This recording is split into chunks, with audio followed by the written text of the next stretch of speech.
नमस्कार दोस्तों, स्वागत है आपका आपके अपनी YouTube चैनल जॉब विथ पेडी में। पिछली क्लास में हमने एक्सरसाइज 1.2 है वो कंप्लीट कर लिए। अगर आपने वो क्लास नहीं देखी तो लिंक आपको नीचे डिस्क्रिप्शन और कमेंट बॉक्स में मिल जाएगा, तो आप वहां से पहली वाली क्लास से एक बार जरूर देख लेना। अगर आज की क्लास आपको पसंद आई तो आपसे लाइक और शेयर भी जरूर कर देना। तो चलिए शुरू करते हैं आज की अपनी क्लास। तो क्वेश्चन फर्स्ट इस प्रकार दिया गया है कि सिद्ध कीजिए कि रूट 5 एक अप्रिमेय संख्या है। इसमें हमें सिद्ध करना है कि रूट 5 क्या एक अप्रिमेय संख्या है। यह तो हम जानते हैं कि रूट 5 क्या एक अप्रिमेय संख्या है। इसके अलावा जैसे root 2, root 3, root 5, root 7, root 11, यानी रूट के अंदर कोई भी अपूर्ण वर्ग वाली संख्या हो सकती है। पूर्ण वर्ग जैसे रूट 4 होता है, उसका मान तो क्या होता है 2 होता है, वो तो क्या होती है एक प्रीमेय संख्या होती है। लेकिन अपूर्ण वर्ग होता है ना, वो क्या होती है कि अप्रिमेय संख्या होती है। जानते तो हैं हम, लेकिन हमें क्या करना है, इसको सिद्ध करके बताना है।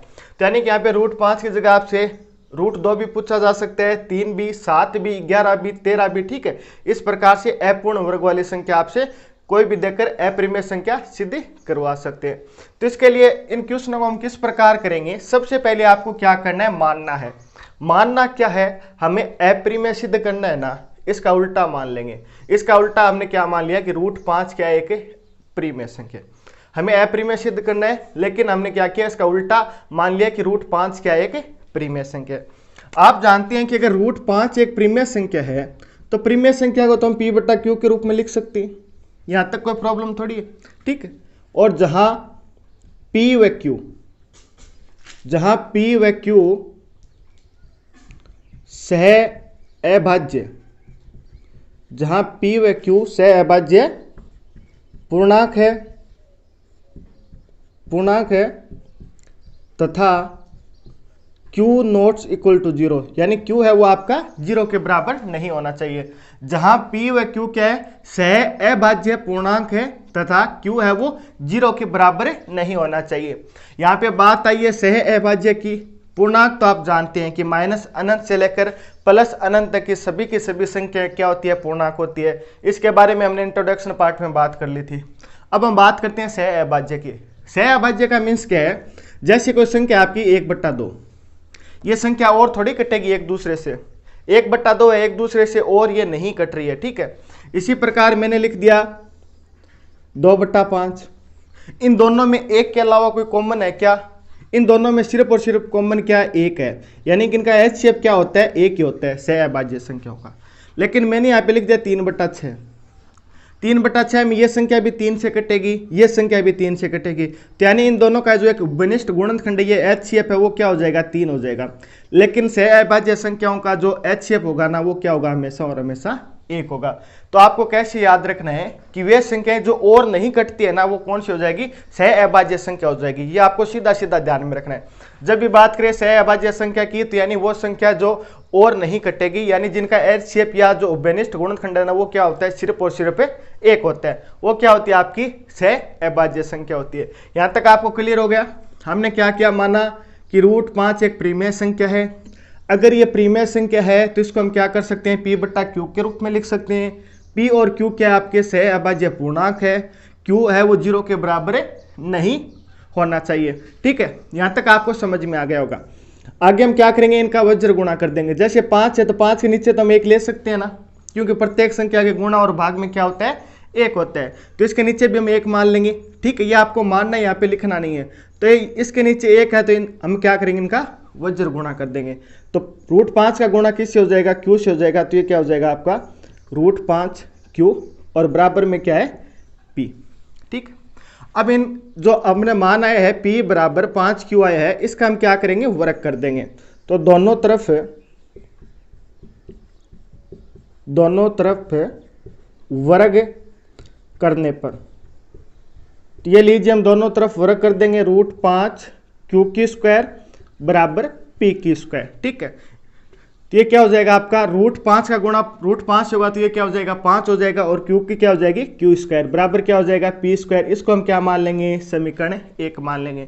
q के गुणा में 5 है, इसको हम क्या कर देंगे, p के भाग में भेज देंगे, यानी साइड आ जाएगा। तो ये क्या हो जाएगा, p²/5 हो जाएगा। p²/5 का अर्थ क्या है कि p का कोई भी मान होगा ना, उसकी अगर हम स्क्वायर करेंगे तो वो क्या होगा, 5 से विभाजित होगा। ठीक है, यानी पी स्क्वायर का जो भी मान होगा ना उसमें 5 का भाग यहाँ पे जाएगा, वो किसके बराबर होगा, क्यू के बराबर होगा। ठीक है, तो दोस्तों आपकी क्लास 10 में एक प्रमेय है, वो प्रमेय ये कहती है कि अगर कोई मान लीजिए संख्या p है, ठीक है, अगर इसका हम स्क्वायर करते हैं, अगर ये किसी भी संख्या से विभाजित होता है, जैसे यहाँ पे ये 5 से विभाजित हो रहा है, तो ये प्रमेय ये कहती है कि अगर पी स्क्वायर 5 से विभाजित होता है ना, तो पी भी आपका किससे 5 से विभाजित होगा। ठीक है, ये मैं नहीं कह रहा हूँ, ये प्रमेय कहती है, ये आपको ध्यान में रखना है सीधा सीधा। अगर पी स्क्वायर किसी भी संख्या से विभाजित होता है तो पी भी उसी संख्या से क्या होगा, विभाजित होगा, ये आपको ध्यान में रखना है। ठीक है, तो हम लिख देंगे पी स्क्वायर 5 से विभाजित होता है, पी स्क्वायर 5 से विभाजित होता है। अगर पी स्क्वायर 5 से विभाजित होता है तो पी भी 5 से क्या होगा, पी भी 5 से विभाजित होगा। यह आपकी प्रमेय कहती है कि अगर पी स्क्वायर 5 से विभाजित होता है तो पी भी क्या होगा, आपका 5 से विभाजित होगा। आगे इस क्वेश्चन को किस प्रकार करना है, अगर ये p है वो 5 से विभाजित होगा, अगर p है ये 5 से विभाजित होगा, कोई ना कोई या तो यहाँ पे हमें मान मिलेगा, वो मान हमने क्या मान लिया, r क्या आपकी है कि पूर्णांक संख्या, p क्या है, पूर्णांक है, 5 भी एक पूर्णांक है। अगर पूर्णांक के अंदर हम पूर्णांक का भाग देंगे, कोई ना कोई हमें पूर्णांक मिलेगा, वो हमने क्या मान लिया, यहाँ पे r मान लिया। अब 5 का गुणा इस तरफ कर देंगे तो ये क्या हो जाएगा, आपका p बराबर 5r हो जाएगा। अब यहीं पे भी हम क्या करेंगे, दोनों तरफ वर्ग कर देंगे, दोनों तरफ वर्ग करने पर, दोनों तरफ हमने क्या कर दिया, वर्ग कर दिया, तो पी स्क्वायर 5 का वर्ग कितना हो जाएगा 25, आर स्क्वायर का क्या हो जाएगा आर स्क्वायर। ये क्या हो गया आपकी समीकरण 2 मान ली इसको हमने। ये क्या आपकी समीकरण 1 है, ये क्या है समीकरण 2 है। यहाँ पे क्या है पी स्क्वायर बराबर 5 क्यू है और यहाँ पे क्या है पी स्क्वायर बराबर कितना है 25 आर स्क्वायर है। तो यानी कि समीकरण 1 से समीकरण 2 में हम पी का मान रख देंगे। पी का मान समीकरण 1 में कितना है 5 क्यू स्क्वायर बराबर कितना है 25 आर स्क्वायर। ये 5 से ये 5 कितने बार 25 5 बार कटेगा, तो यानी क्यू स्क्वायर बराबर क्या हो जाएगा 5 आर स्क्वायर। ठीक है, तो क्यू स्क्वायर बट्टा 5 बराबर क्या हो गया आर स्क्वायर हो गया। पहले तो हमने क्या किया था, यहाँ पे तो हमने p है वो सिद्ध कर दिया कि ये किस से विभाजित हो रहा है 5 से, यानी किसी न किसी संख्या से विभाजित हो रहा है। अब हम यहाँ पे क्या करें, ये सिद्ध करने की कोशिश करें कि q है वो भी किसी न किसी संख्या से विभाजित हो रहा है, क्योंकि यहाँ पे क्यू स्क्वायर 5 से विभाजित हो रहा है, तो यानी q भी 5 से विभाजित होगा। अभी मैंने आपको बताया था, ये आपकी क्लास में एक प्रमेय है, अगर कोई वर्ग वाली संख्या किसी संख्या से विभाजित होती है तो उसका वर्गमूल होता है वो भी उस संख्या से विभाजित होगा। ठीक है, तो हम यहाँ पे लिख सकते हैं कि क्यू स्क्वायर 5 से विभाजित होता है, क्यू स्क्वायर क्या होता है आपका 5 से विभाजित होता है, तो क्यू भी 5 से विभाजित होगा, क्यू भी क्या होगा आपका 5 से विभाजित होगा। दोस्तों ये p है ये भी 5 से विभाजित हो रहा है, ये q है ये भी 5 से विभाजित हो रहा है, यानी इन दोनों का एक उभयनिष्ठ गुणनखंड क्या हो गया आपका 5 हो गया। लेकिन हमने स्टार्टिंग में बोला है कि ये दोनों कैसे है अभाज्य पूर्णांक है, यानी इनका उभयनिष्ठ है वो एक के अलावा कोई है ही नहीं, यानी एक संख्या क्या है कोई इस प्रकार है, ये कटेगी नहीं। लेकिन अब हम क्या बोल रहे हैं कि ये p है वो भी 5 से विभाजित होगा, q भी 5 से विभाजित होगा, यानी इन दोनों का जो उभयनिष्ठ गुणनखंड है वो क्या होगा एक 5 होगा। लेकिन स्टार्टिंग में हमने क्या बोला है कि ये दोनों सह अभाज्य संख्या, यानी इनका उभयनिष्ठ गुणनखंड है वो एक के अलावा कुछ हो ही नहीं सकता, और यहाँ पे हमें क्या मिल रहा है 5 मिल रहा है। तो यानी कि अभी उभयनिष्ठ गुणनखंड में 5 मिल गया, तो यानी कि जो हमने यहाँ पे एक अवधारणा मानी थी, जो हमने एक परिकल्पना की थी, हमने माना था कि √5 क्या एक परिमेय संख्या है, हमने ये तो माना था √5 एक क्या है परिमेय संख्या है, यानी इनका उभयनिष्ठ गुणनखंड है वो एक के अलावा कुछ है नहीं। लेकिन हमें क्या मिल गया, उभयनिष्ठ गुणनखंड तो 5 मिल गया, तो यानी कि जो हमने माना था वो बात तो क्या हो गई गलत सिद्ध हो गई। हमने क्या माना था, परिमेय माना था, हमने माना था कि √5 क्या एक परिमेय संख्या है, लेकिन हमारी बात तो क्या हो गई गलत सिद्ध हो गई। तो यानी गलत सिद्ध हो गया, तो यानी ये परिमेय संख्या तो हो ही नहीं सकती, यानी कि परिमेय संख्या नहीं है तो क्या हो जाएगी आपकी ये अपरिमेय संख्या हो जाएगी। अब आपको इसको किस प्रकार लिखना है, यहाँ तक तो आपको समझ में आ गया होगा। ये बात है ना, इसको हम मान लेते हैं स्थिति फर्स्ट, ठीक, इसको हमने बोल दिया स्थिति फर्स्ट, और ये जो आपकी बात है ना इसको हमने बोल दिया स्थिति सेकंड। ये आपको ध्यान में रखना है। जहाँ पे P है वो 5 से विभाजित हो रहा है, इसको तो हमने स्थिति फर्स्ट ले लिया, और जो Q है जो यहाँ पे Q 5 से विभाजित हो रहा है, इसको हमने क्या ले लिया, स्थिति सेकंड ले लिया। अब हम बोलेंगे कि अभी जो मैंने बताया ना वही हम यहाँ पे लिख रहे हैं कि स्थिति 1 व 2 से, स्थिति 1 व 2 से स्पष्ट है कि P व Q का एक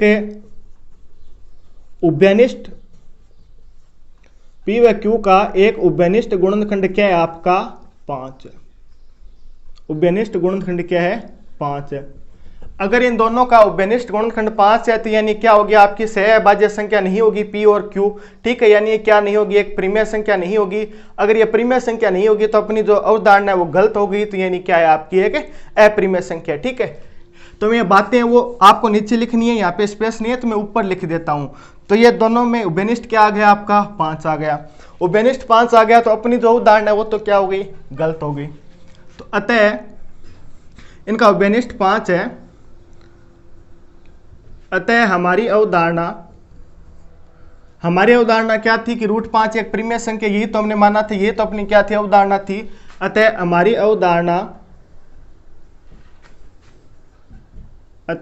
अवधारणा गलत सिद्ध होती है। अतः हमारी अवधारणा गलत सिद्ध होती है, तो ये गलत सिद्ध होती है, तो यानी कि 5 है, √5 और परिमेय संख्या नहीं होगी तो क्या हो जाएगी, एक अपरिमेय संख्या हो जाएगी। तो इसलिए √5 एक अपरिमेय संख्या होगी, √5 क्या होगी, एक आपकी अपरिमेय संख्या होगी। ठीक है दोस्तों, इस प्रकार के क्वेश्चन है ना वो आपको इसी मेथड से करने हैं। पहले आपको क्या करना है कि अवधारणा मान लेते हैं इसकी विरुद्ध, यानी ये अपरिमेय संख्या था तो हमने परिमेय मान लिया। अब क्या होगी, ये हमारी अवधारणा वो क्या होगी, गलत सिद्ध होगी। अगर हमारी अवधारणा गलत सिद्ध है तो यानी ये क्या होगा, सही होगा, तो यानी √5 क्या हो जाएगा, एक आपका अपरिमेय संख्या हो जाएगी। होपफुली क्वेश्चन आपको समझ में आ गया होगा। अगर कोई भी समझ नहीं आया तो आप कमेंट करके जरूर बता देना, मैं आपको और इसको डिटेल से समझाने की कोशिश करूंगा। चलिए बढ़ते हैं सेकंड क्वेश्चन की तरफ।